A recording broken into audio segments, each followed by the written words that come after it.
네, 오늘 하나님 말씀 에베소서 2장 8절과 9절 말씀을 같이 한번 읽겠습니다. 에베소서 2장 8절과 9절, 우리 같이 한 목소리로 읽겠습니다. 시작. 너희는 그 은혜에 의하여 믿음으로 말미암아 구원을 받았으니 이것은 너희에게서 난 것이 아니요 하나님의 선물이라. 행위에서 난 것이 아니니 이는 누구든지 자랑하지 못하게 함이라. 아멘. 제가 한 번만 더 읽겠습니다. 너희는 그 은혜에 의하여 믿음으로 말미암아 구원을 받았으니 이것은 너희에게서 난 것이 아니요 하나님의 선물이라. 행위에서 난 것이 아니니 이는 누구든지 자랑하지 못하게 함이라. 아멘. 기도하시겠습니다. 하나님, 오늘 금요일 밤 우리를 부르시고 말씀 앞에 서게 하여 주심을 감사드립니다. 이 시간 친히 성령께서 우리 가운데 역사해 주심으로 들은 말씀을 깨닫게 하시고, 또 무엇보다 예수 그리스도와 연합된 자로서 그 생명의 풍성함을 누리며 살아가는 우리 모두가 될 수 있도록 인도하여 주시옵소서. 감사드렸고 예수님의 이름으로 기도하옵나이다. 아멘. 우리는 지난 시간까지 해서 예수님께서 우리를 위하여서 어떤 일을 행하셨는가, 이 내용을 살펴보았습니다. 예수님은 하나님의 아들이시지만 사람이 되셨습니다. 그리고 우리를 위해 낮아지셨습니다. 고난을 받으셨습니다. 십자가 위에서 죽으셨습니다. 그리고 사흘 만에 다시 살아나셨습니다. 그 이후에 하늘에 오르셨고 지금도 하나님 우편에서 우리를 다스리시고 계십니다. 한마디로 말하면 예수님께서는 우리를 위하여 구원을 완성하셨고 구원을 베풀으셨다라고 하는 거죠. 사실 우리는 이런 내용들을 들으면 약간 지루함을 느끼게 됩니다. 이런 내용들은 우리가 이미 다 알고 있다는 거죠. 이 정도는 우리가 다 뗐다 생각하는 것입니다.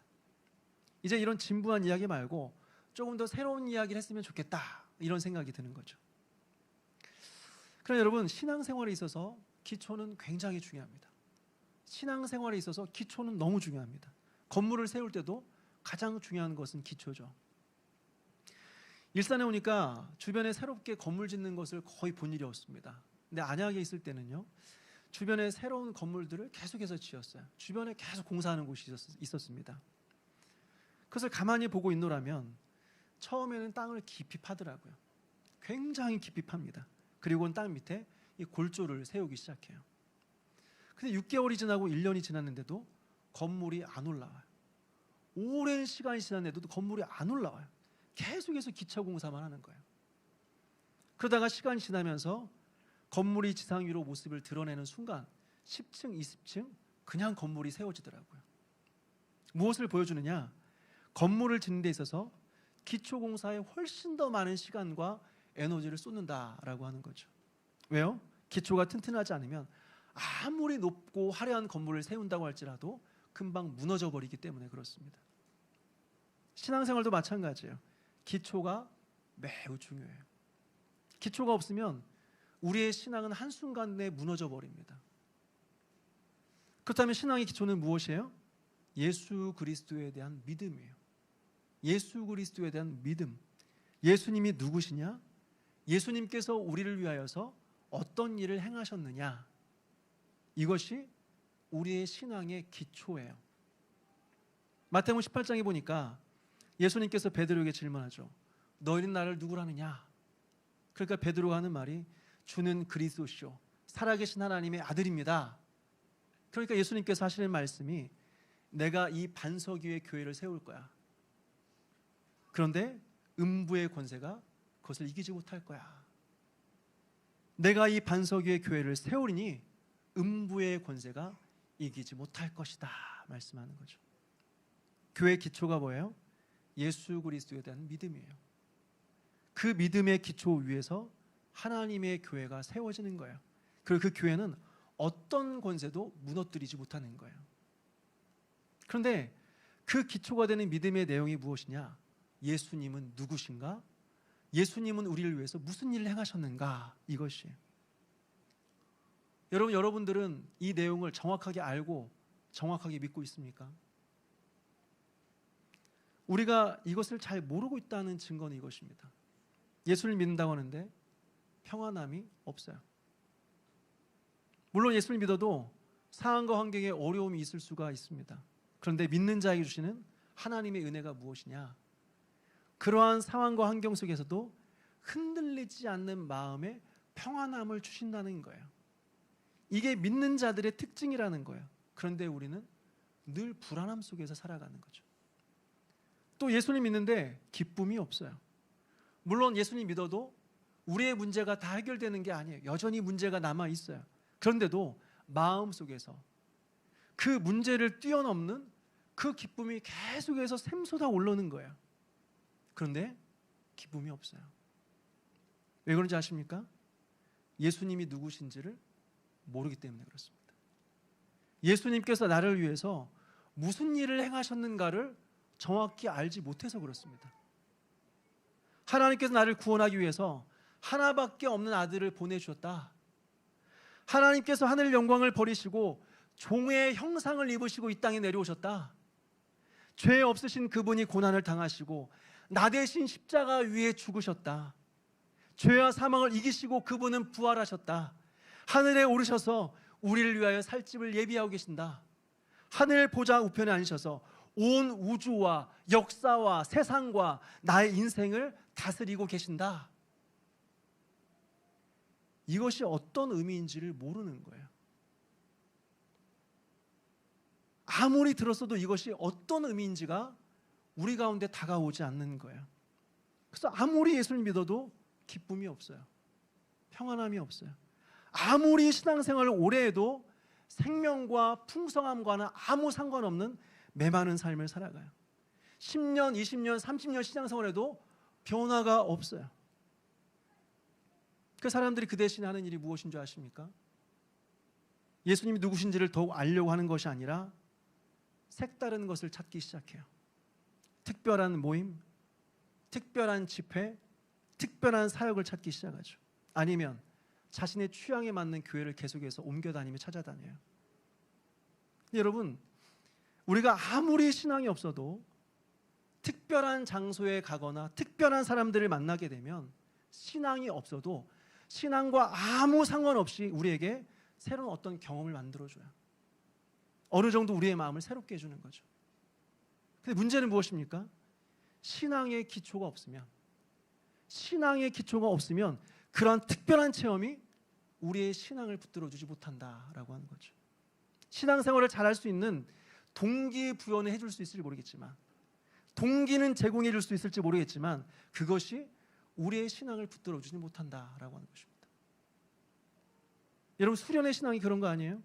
새로운 환경에서 새로운 사람들과 함께 새로운 찬양하면서 새로운 말씀을 듣고 있노라면 뭔가 은혜 받은 것 같은 느낌이 들죠. 근데 돌아오면 어떻습니까? 다시 예전으로 돌아가 버려요. 은혜가 유지가 안 돼요. 선교도 마찬가지죠. 얼마 전에 몽골 해외 아울치를 다녀왔습니다. 거기서 지체들과 함께 돌아가면서 받은 은혜들을 나누는데 어쩌다 하나님께서 많은 은혜를 주신 것 같아요. 그때 제가 청년들에게 부탁한 것이 있습니다. 이 은혜로 만족하면 안 된다. 이 은혜로 만족하면 안 된다. 돌아와서 신앙생활 잘해야 된다. 그게 전부가 아니다. 이 은혜가 전부가 아니다. 돌아와서 신앙생활 잘해야 된다. 왜요? 선교지에 가서 여러 사람들 만나고 여러 경험들 하다 보면 은혜 받은 것 같은 느낌이 들어요. 근데 돌아오면 그 은혜가 금방 사라져버려요. 그래서 사람들이 내리는 결론이 무엇입니까? 은혜 받기 위해서는 수련회 가야 된다. 은혜 받기 위해서는 선교를 나가야 된다. 은혜 받기 위해서는 지금보다 더 많은 무엇인가를 해야 된다. 물론 이것이 잘못된 것은 아닙니다. 우리는 매해마다 수련회도 가고 선교도 갈 겁니다. 근데 말씀드리고자 하는 핵심은 무엇이냐? 그것이 우리의 신앙의 도구가 될 수가 없다는 것입니다. 그것들이 우리의 신앙의 도구가 될 수가 없다는 것입니다. 우리 선교합시다. 왜요? 그래야 교회가 성장하니까요. 우리 제자 훈련합시다. 왜요? 그래야 사람들이 좋아한대요. 사람들이 몰려온대요. 우리 수련회 갑시다. 왜요? 어차피 예배 드려도 은혜 못 받잖아요. 새로운 사람 만나고 새로운 사람들과 찬양하면서 은혜나 좀 받읍시다. 사랑하는 여러분, 신앙의 기초는 예수 그리스도를 믿는 믿음이에요. 믿음이에요. 예수님이 누구신지, 예수님께서 나를 위해서 무슨 일을 행하셨는지 확실하게 믿는 거예요. 이것을 죽을 때까지 우리의 마음에 깊이 새기며 묵상하며 살아가야 돼요. 그래서 이것이 우리의 인생의 실제가 되어야 돼요. 색다른 게 있는 게 아니라 예수님이 누구신지, 예수님께서 나를 위해서 어떤 일을 행하셨는지를 평생을 묵상하면서 그것이 나의 인생의 실제가 되도록 만드는 거예요. 이것이 신앙생활이에요. 이것이 교회가 있는 목적이에요. 그때 우리의 삶의 변화가 시작되는 거예요. 그때 이전과는 전혀 다른 새로운 삶이 시작이 되는 거예요. 사랑하는 여러분, 예수님이 누구시고 예수님께서 나를 위해서 어떤 일을 행하셨는가, 그리고 그것이 나에게 도대체 어떤 의미가 있는가, 이 사실을 날마다 묵상하면서 구원의 풍성한 은혜 속에 살아가는 저와 여러분 되시기를 주님의 이름으로 축원합니다. 이제 오늘 여러분들과 함께 살펴볼 내용은 구원의 적용에 대한 부분입니다. 구원의 적용. 우리 웨스트민스터 소유리 문답 29문과 30문 우리 같이 한번 좀 읽어보겠습니다. 우리 29문 제가 질문 읽겠습니다. 그리스도에 의해 마련된 구속에 우리가 어떻게 참여합니까?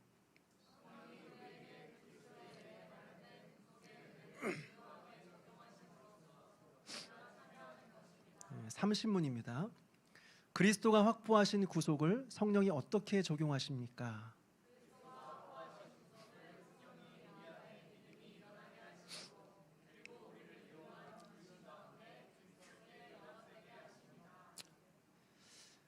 여러분, 예수님께서 우리를 구원하시기 위해서 이 땅에 오셨습니다. 십자가에 죽으셨습니다.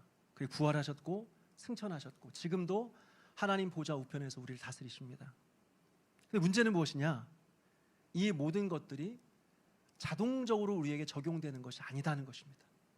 아무리 예수님께서 십자가에 못 박혀 죽으시고 부활하시고 승천하셔서 이 세상을 다스린다고 하실지라도 문제는 이것이 자동적으로 우리에게 적용되는 것이 아니다라고 하는 거죠. 예수 그리스도의 구속의 은혜가 우리에게 적용되기 위해서는 우리 편에서 그것을 믿고 받아들이는 일이 필요하죠. 근데 문제는 우리에게 그 은혜를 받아들일 능력이 없다는 것입니다. 그 구속의 은혜를 받아들일 능력이 우리에게 없다라고 하는 거예요. 왜 그렇습니까?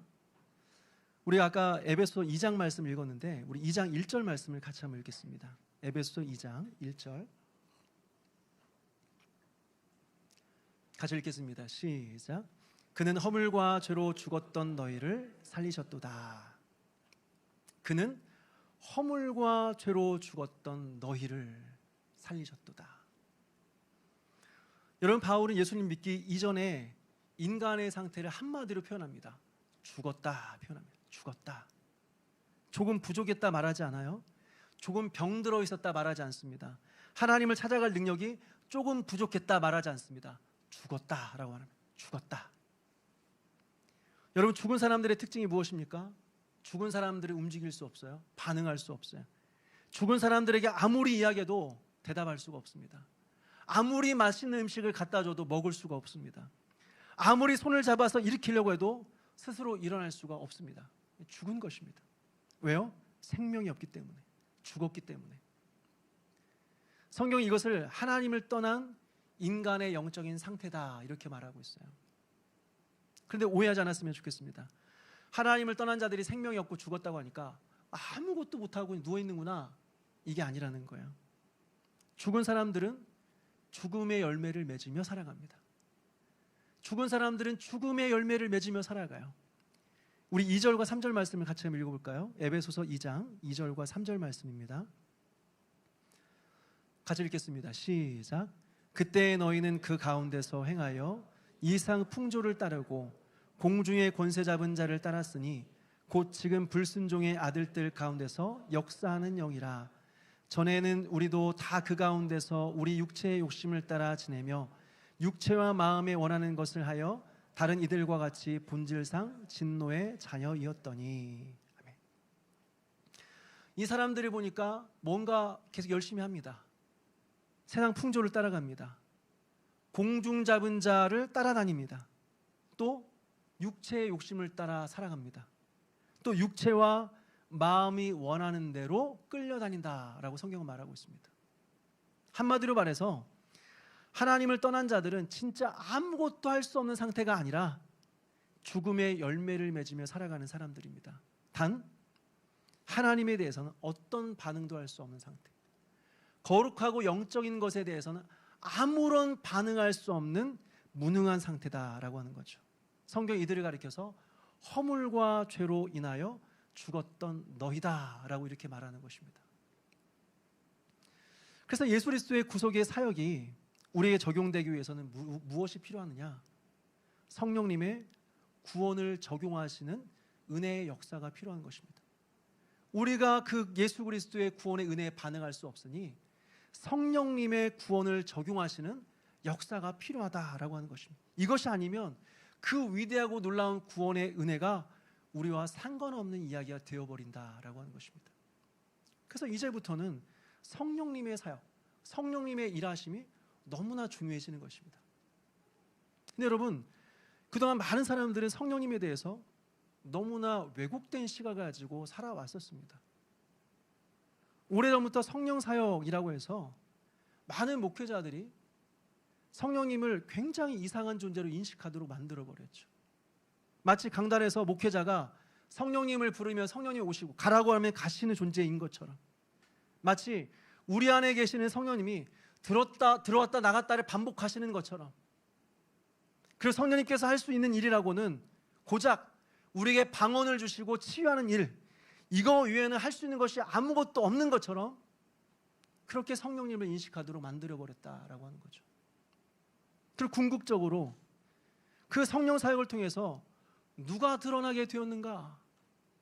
성령님도 아니고 예수님도 아니고 성부 하나님도 아니고 그 성령을 마음대로 부리는 목회자가 그 전면에 드러나게 되는 거죠. 그러면 사람들은 그 목회자를 신격화하고 우상화하는 것입니다. 그것이 이전에 성령 사역이라고 하는 성령 사역들의 열매였다라고 하는 거죠. 다 가짜입니다. 전부 다 거짓입니다. 성경이 증언하고 있는 성령님은 어떤 분이시냐? 그분은 힘이나 에너지가 아니에요. 오라고 하면 오고 가라고 하면 가라는 분이 아닙니다. 이전에 말씀드렸던 것처럼 그분은 삼위일체 하나님이시고 그 중에 삼위로 계시는 성령 하나님이십니다. 지성과 감정과 의지를 가지고 계시는 인격적인 하나님이시다. 그러니까 누가 성령님 오라가라 할 수 있는 것이 아닌 것입니다. 마치 심부름꾼 부리듯이 부릴 수 있는 것이 아닌 것입니다. 그렇다면 그분은 어떤 일을 하시는가? 이전에도 말씀드렸던 것처럼 성령님은 진리의 영이세요. 진리의 영. 그래서 우리로 하여금 하나님의 말씀을 깨닫게 하시는 분이십니다. 그래서 궁극적으로 어떻게 해요? 하나님의 말씀을 깨닫게 하심으로 그 말씀이 증거하고 있는 예수님, 그 예수님을 알고 믿고 그분과 연합하도록 하시는 거예요. 다시 말해서 성령님의 사역은 어떤 사역인가? 우리에게 예수님을 소개하시는 거예요. 성령님의 사역은 예수님이 누구신지를 우리에게 소개하시는 거예요. 그래서 우리로 하여금 예수님을 믿게 만드시는 거예요. 그래서 예수님 안에 있는 모든 복을 누리게 하시는 거예요. 이것이 성령님의 사역이에요. 그래서 성령님의 역사하시는, 강력한 성령님의 역사하시는 특징이 무엇이냐? 구원이에요. 구원. 방언이 아니라, 치유가 아니라 성령님께서 이곳에 역사하신다라는 분명한 증거가 무엇이냐? 구원이에요. 구원. 예수님을 알게 되고 믿게 되고 그분과 연합하게 되는 구원을 누리는 것이 성령 하나님의 역사다. 이것이 성령 사역의 핵심이다라고 하는 거죠. 여기서 한 가지 기억해야 될 사실이 있습니다. 앞서 성령님께서 하신 일이 우리로 하여금 예수 그리스도를 믿는 믿음을 불러일으킨 일이다. 우리로 하여금 예수님을 믿게 한 일이다 라고 말씀을 드렸어요. 이것은 다른 말로 하자면 믿음은 우리 안에서 만들어낼 수 있는 것이 아니다 라고 하는 것입니다. 믿음은 우리 안에서 만들어낼 수 있는 것이 아니다는 거예요. 아까 우리 읽었던 이 에베소 2장 8절 말씀을 같이 한번 읽겠습니다. 에베소 2장 8절 시작. 너희는 그 은혜에 의하여 믿음으로 말미암아 구원을 받았으니 이것은 너희에게서 난 것이 아니요 하나님의 선물이라. 여러분, 이것은 우리의 신앙에 있어서 정말 중요한 부분입니다. 진짜 중요한 부분입니다. 믿음은 우리가 만들어낼 수가 없습니다. 성령님의 은혜로 믿음이 우리에게 주어져야만 되는 것이지 우리가 만들어낼 수가 없습니다. 그런데 많은 사람들은 믿음을 마치 우리의 결단의 문제인 것처럼, 우리의 각오의 문제인 것처럼 생각하는 경우가 있어요. 오늘부터 내가 진짜 믿어야지. 아니면 내가 한 30, 40대까지는 마음껏 살다가 한 70대 되면 믿어야지. 또 옆에 있는 사람들이 이렇게 말합니다. 왜 아직도 안 믿어? 왜 아직도 안 믿어? 도대체 언제 믿을 거야? 내가 이렇게 말했는데도 왜 안 믿어? 이렇게 믿도록 강요하기도 하죠. 그런데 오늘 성경은 믿음에 대해서 뭐라고 말하고 있어요? 믿음은 우리가 만들어낼 수 있는 것이 아니다. 우리 안에서 날 수 있는 것이 아니라 하나님 주신 선물이다 라고 하는 거죠. 그리고 그 일을 하시는 분이 성령님이시다 라고 하는 거예요. 그래서 여러분, 믿음은 강요할 수가 없어요. 믿음은 강요할 수가 없어요. 그 신앙생활은 억지로 할 수가 없어요. 그 다음에 여러분, 지금 믿음이 없는 사람들이 이 말씀을 어떻게 적용해야 될까요? 우리가 믿음을 만들어낼 수 없으니 아무것도 하지 말고 그냥 하고 싶은 대로 살자, 이러는 것입니까? 아니에요. 로마서 10장 말씀 한번 찾아보겠습니다. 로마서 10장 17절 말씀입니다. 로마서 10장 17절 같이 읽겠습니다. 시작. 그러므로 믿음은 들음에서 나며 들음은 그리스도의 말씀으로 말미암았느니라. 아멘. 굉장히 중요한 말씀입니다.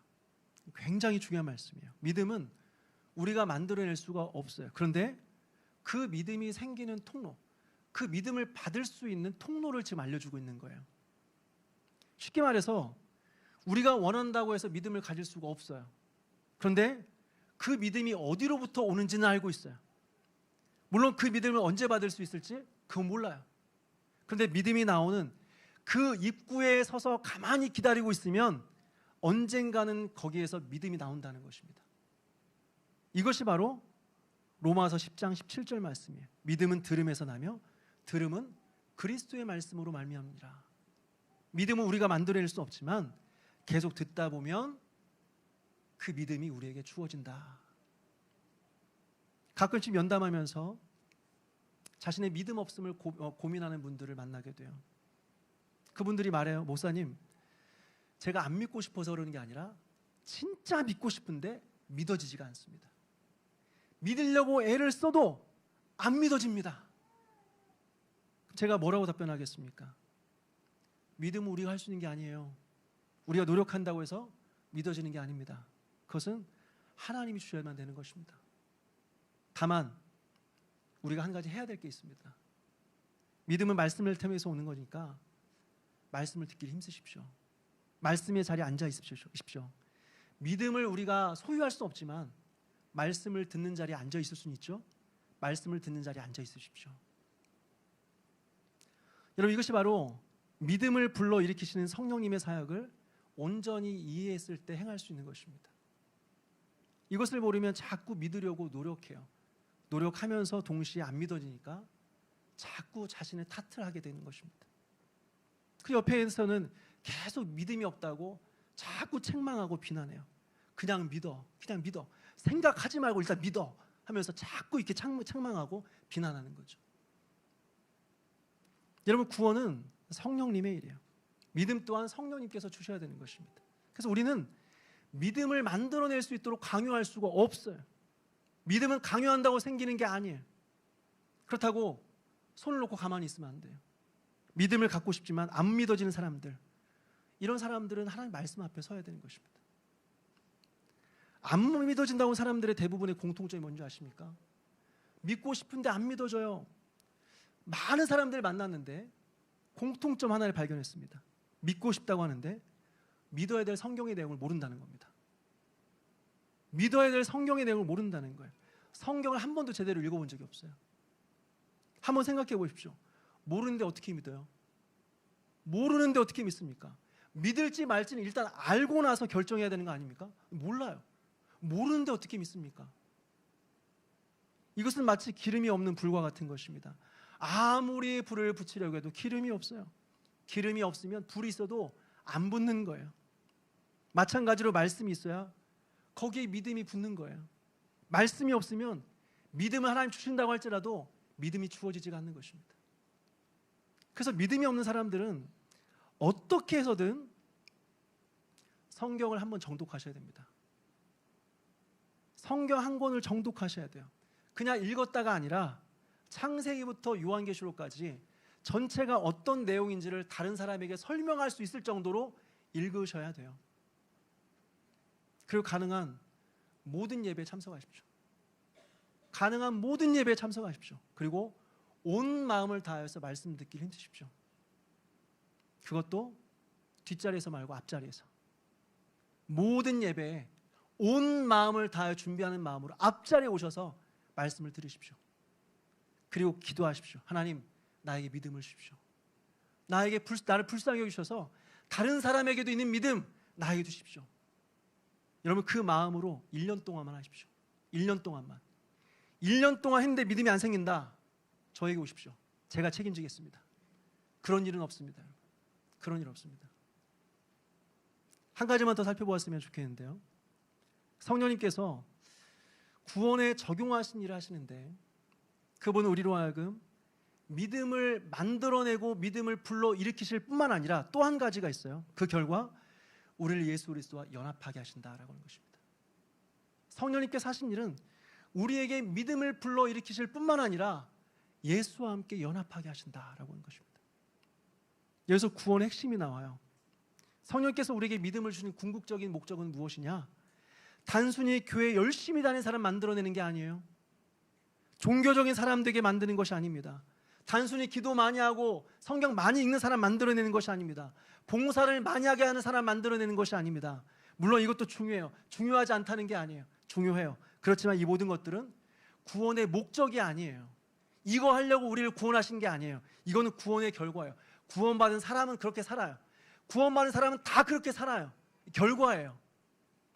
그렇다면 이 구원의 목적은 무엇이냐? 무엇을 위해서 하나님께서 우리를 구원하셨느냐? 그리스도와 연합하게 하기 위해서라는 거예요. 예수와 연합하며 살도록 하기 위해서 우리를 구원하셨다.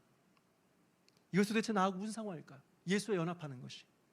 그리스도와 연합이 되었기 때문에 이제는 예수 안에 있는 모든 좋은 것들이 다 내 것이 되었다는 의미입니다. 예수와 연합했다는 말은 예수 안에 있는 모든 좋은 것들이 다 내 것이 되었다라는 의미예요. 예수 그리스도의 의가 나의 의가 되는 것입니다. 예수 그리스도의 생명이 나의 생명이 되는 것입니다. 예수님께서 십자가 위에서 죽으셨을 때 나의 죄와 사망 또한 거의 죽은 것입니다. 예수님께서 부활하셨을 때 우리 안에 새로운 생명이 시작이 되는 것입니다. 그것이 전부 다 나와 관계를 맺으면서 내 안에서 실제적으로 일어나게 된다라고 하는 것이죠. 이것을 가장 잘 보여주는 말씀이 요한복음 15장 말씀이에요. 예수님께서 말씀하십니다. 나는 포도나무요 너희는 가지라. 나는 포도나무요 너희는 가지라. 이 비유를 한번 생각해 보십시오. 가지의 목표는 뭘까요? 가지의 목표는 열매를 많이 만들어내기 위해서 스스로 뭔가를 열심히 노력하는 것일까요?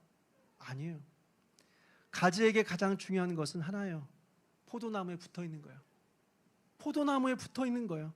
포도나무에 붙어 있으면 나무의 생명이 가지로 흘러가게 되는 거예요. 그러면 자연스럽게 열매를 맺히는 거예요. 가지가 나무에 붙어 있기만 하면 풍성한 열매를 맺게 되는 거예요. 그렇지만 가지에서 떨어지게 되면, 가지가 나무에서 떨어지게 되면 어떻게 될까요?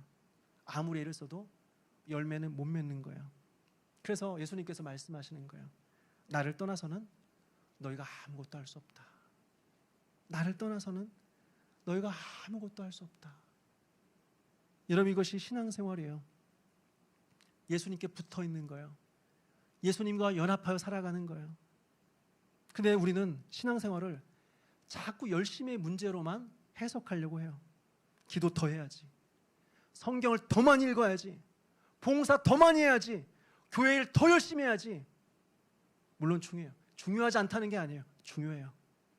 그러나 그것보다 먼저 우리 자신에게 물어야 될 것이 있어요. 나는 지금 예수님께 붙어 있는가? 내가 지금 예수와 연합하여 있는가? 이게 더 중요한 거예요. 왜 이것이 중요할까요? 내가 예수 그리스도에게 붙어 있으면 기도, 말씀, 봉사, 섬김, 전도, 선교 모든 것들은 자연스럽게 흘러나오는 거예요. 내가 예수 안에 있으면 이 모든 것들은 하지 말라고 말려도 그냥 하게 되어 있는 거예요. 근데 우리가 예수님께 안 붙어 있으니까 흘러나오질 않는 거예요. 아무리 강요하고 아무리 앞에서 말해도 하고 싶은 마음이 들지가 않는 거예요. 그럼 우리가 어떻게 예수 그리스도와 연합할 수 있는지, 어떻게 예수 그리스도와의 코이노니아, 즉 그분과의 사귐 속에서 살 수 있는지를 고민하는 것이 아니라 우리는 자꾸 프로그램을 만들어내요. 지금으로는 부족하다, 더 뭔가를 열심히 해야 된다, 뭔가를 자꾸 만들어내는 거예요. 물론 아무것도 하지 말자는 것이 아닙니다. 사람들이 교회 모이면 뭐든지 하게 돼 있어요. 뭔가는 하게 돼 있어요. 근데 문제는 신앙의 본질을 몰라요. 신앙의 본질을 모르고 눈에 보이는 현상들에 집중할 때 교회에 문제가 생겨요. 문제가 생겨요. 본질을 잊어버리고 방법을 찾기 시작할 때 교회에 문제가 생겨요. 그 중에 하나가 섬김에 취해버려요. 섬김에 취한 일들이 생겨요. 내 속에 아무것도 없는데, 탓하고 남은 게 아무것도 없는데 무엇인가 계속해서 열심히 하고 있다는 사실만으로 나 지금 잘 살고 있다라는 착각이 드는 것이죠. 그리고 나중에 사역이 다 끝나고 보니까 빈 껍데기만 남아있는 자기 자신을 발견하게 되는 것입니다. 이 사람들의 특징은 무엇이냐? 일이 있으면 충만하기 시작합니다. 사역이 시작이 되면 살아있는 느낌을 받습니다. 근데 일이 끝났습니다. 사역이 중단됐습니다. 그때부터 공허함을 느끼기 시작합니다. 무엇을 보여줍니까? 그것이 믿음이 아니었다라고 하는 것이죠. 하나님을 위한 섬김이 아니라 그저 이랬다, 자기가 좋아하는 이랬다라고 하는 것입니다. 사랑하는 여러분, 차올라야 흘러가는 것입니다. 차올라야 흘러가는 것입니다. 우리의 가장 시급한 일은 무엇을 하는 게 아닙니다. 우리의 가장 중요한 것은 섬기는 게 아닙니다. 내가 예수님께 붙어 있는 것입니다. 예수 그리스도와의 연합 속에 살아가는 것입니다. 그러면 그 위에는 자연스럽게 흘러가게 됩니다. 흘러갈 수밖에 없게 되는 것입니다. 이것은 프로그램으로 만들어낼 수 있는 게 아니에요. 사역으로 만들어낼 수 있는 게 아니에요. 성령의 능력을 의지하면서 겸손하게 하나님 앞에 엎드리는 것, 그러면서 겸손히 하나님의 은혜를 구하는 것, 이런 자에게 하나님께서 은혜를 주시고 그 은혜가 흘러가도록 하신다라고 하는 것입니다. 이것을 위해서 우리가 이 밤에 모여서 말씀 듣고 있는 거예요. 이것을 위해서 우리가 이 밤에 모여서 하나님의 은혜를 구하며 기도하고 있는 것입니다. 무엇을 하려고 모인 것이 아니라 예수님께 붙어 있으려고 모인 것입니다. 예수님과 붙어서 예수님과 연합 속에 살고 싶어서 이 자리에 모여서 말씀을 듣고 기도하는 것입니다. 그럼 하나님께서 자연스럽게 우리에게 생명과 은혜를 흘려주셔서 자연스럽게 흘러보내게 만들어주신다라고 하는 거죠. 사랑하는 여러분, 이러한 신앙의 비밀을 깨닫고 성령의 붙드시는 그 은혜 속에서 믿음을 가지고 예수 그리스도와 연합된 자로 살아가는 저와 여러분 되시기를 주님의 이름으로 축원합니다.